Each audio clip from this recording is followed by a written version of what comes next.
मान्यवर,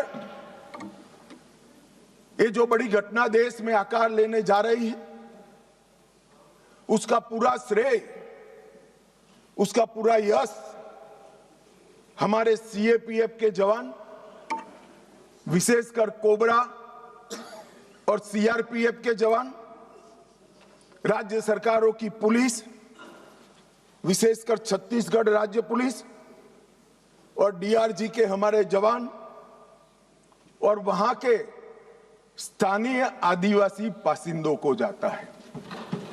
अगर उनका सहयोग ना होता तो दुनिया में कई रिकॉर्ड है। बड़े बड़े तानाशाह जब जनता साथ नहीं देती है तो डूम हिलाकर भागे हैं, मगर यहां पर आज वामपंथी उग्रवाद समाप्त होने जा रहा है। इसमें जनता का भी बड़ा साथ है।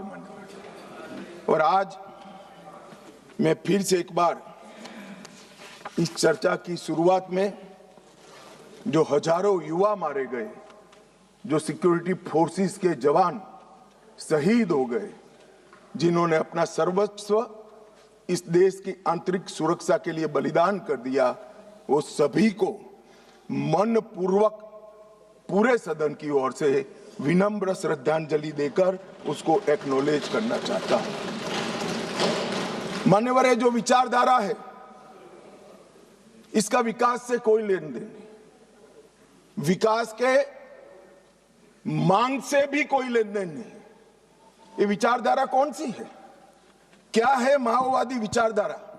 इसका ध्रुव वाक्य क्या है? जब हम आजाद हुए, हमने कहा सत्यमेव जयते, सत्य का हमेशा विजय होता है। इनका ध्रुव वाक्य क्या है?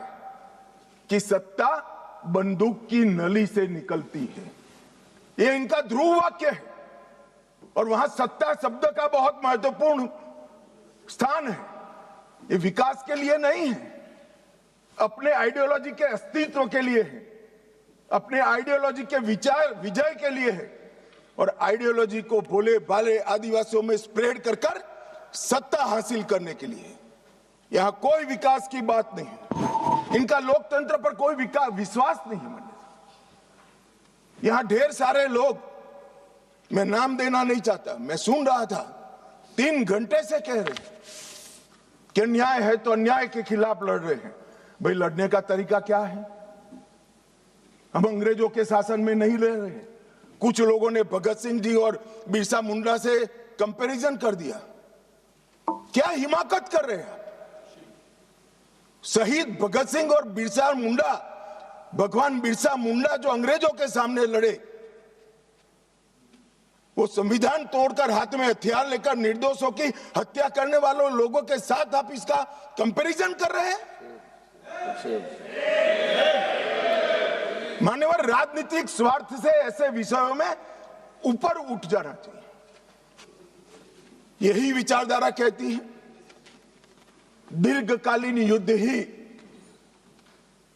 हमारी विचारधारा को फैला सकता है। उनको अपनों का भी खून बहाने से कोई परहेज नहीं।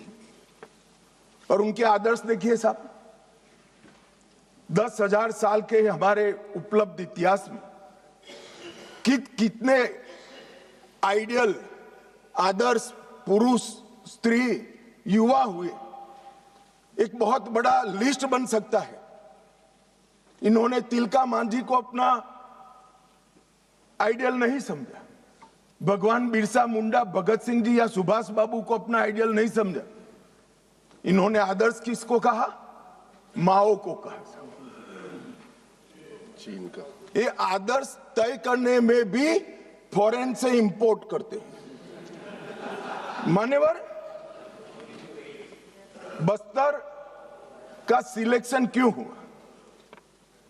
एक कार्यक्रम था भारत मंडपम में। बस्तर क्षेत्र से जो अच्छी शिक्षा दीक्षा प्राप्त करे थे, ऐसे युवाओं के साथ मेरा इंटरेक्शन था। तो मेरे नाश्ते के टेबल पर एक बच्ची बैठी थी।